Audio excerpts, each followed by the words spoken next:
Welcome to men special. ఈరోజు మనము గోధుమ రవ్వ బెల్లంతో హల్వా చేసుకుందాము. ఇది చాలా ఆరోగ్యానికి చాలా మంచిదండి, చాలా టేస్టీగా కూడా ఉంటుంది. గోధుమ రవ్వ హల్వాను తయారు చేసుకునే విధానం చూద్దాం. ముందుగా స్టవ్ వెలిగించి బాండీ పెట్టాలి. 2 కప్పుల వాటర్ పోసుకోవాలండి. 1 కప్పు గోధుమ రవ్వ ఉంది కదా, దానికి 2 కప్పుల వాటర్ పోసుకోవాలి. మూత పెట్టి వాటర్ బాగా మరగనిద్దాం. వాటర్ మరుగుతున్నాయి కదండి, ఈ మరుగుతున్న నీటిలో 2 ఇలాచీలు, ఇలా పొట్టు తీసుకున్న ఇలాచీలు వేయాలి, మంచి ఫ్లేవర్ కోసం. గోధుమ రవ్వ ఉంది కదండి, అది ఇలా వేస్తూ కలుపుకోవాలి.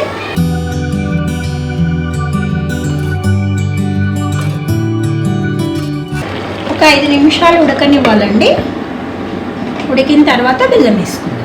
మూత పెట్టి ఉడికించుకోవాలి. రవ్వ ఉడికిందా లేదా చూద్దామండి.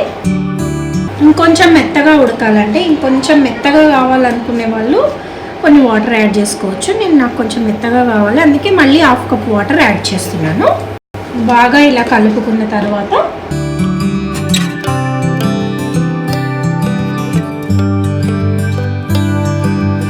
తురిమిన బెల్లం 1 కప్పు. మనకి ఇంకా స్వీట్ ఎక్కువ కావాలనుకుంటే కొంచెం పంచదార కూడా వేసుకోవచ్చు. పంచదార వేస్తే కొంచెం స్వీట్ ఎక్కువ తెలుస్తుంది. సేమ్ క్వాంటిటీ కాకుండా ఒక 2 టీ స్పూన్లు వేసుకోవాలి.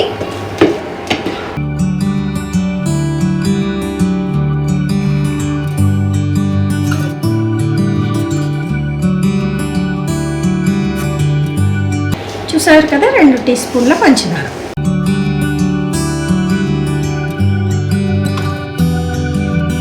బాగా బెల్లం కరిగేదాకా కలుపుతూ ఉండాలి, ఎందుకంటే మళ్ళీ మనకు బెల్లం ఉండలు తరుగుతూ ఉంటే బాగోదు.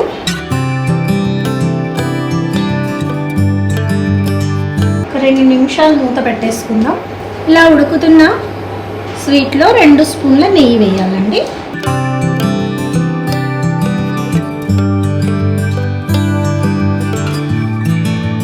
స్వీట్ అంటేనే నెయ్యి, మనకు తెలుసు కదా ఆల్రెడీ. బాగా కలపాలి.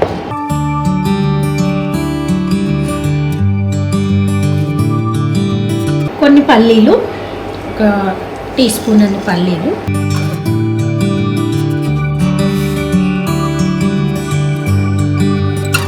వేయించిన పల్లీలు. మధ్యలో పల్లీలు తగులుతూ ఉంటే చాలా టేస్టీగా ఉంటుంది, బాగుంటుంది. 1/2 కప్పు పాలండి. వేడి కాచిన పాలైనా పోసుకోవచ్చు, పచ్చి పాలైనా పోసుకోవచ్చు.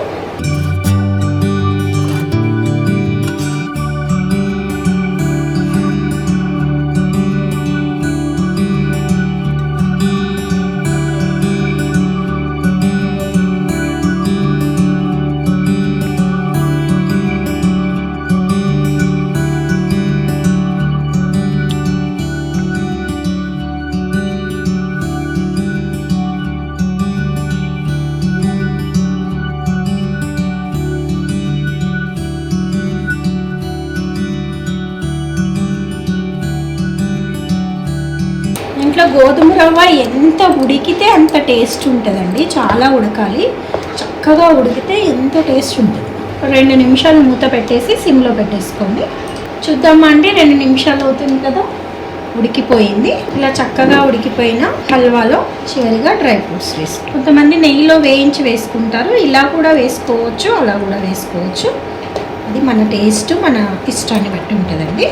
చివరిగా మనకు రవ్వ ఎలా ఉడికింది, గోధుమ రవ్వ అనే దాన్ని బట్టి చూసుకోవచ్చు కూడా.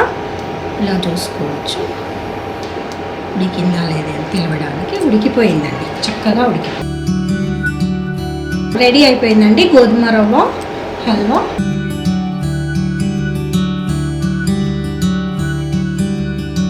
సర్వింగ్ బౌల్లోకి తీసుకుందాం. చూసారు కదండి, గోధుమ రవ్వ హల్వా రెడీ. బెల్లం వేసాం కాబట్టి ఐరన్ కూడా బాగా వస్తుంది. ఎవరైతే రక్తహీనతతో బాధపడుతూ ఉంటారో అలాంటి వాళ్ళకి ఇది చాలా మంచిది. పిల్లలకైతే చాలా హెల్దీ డిష్ అండి.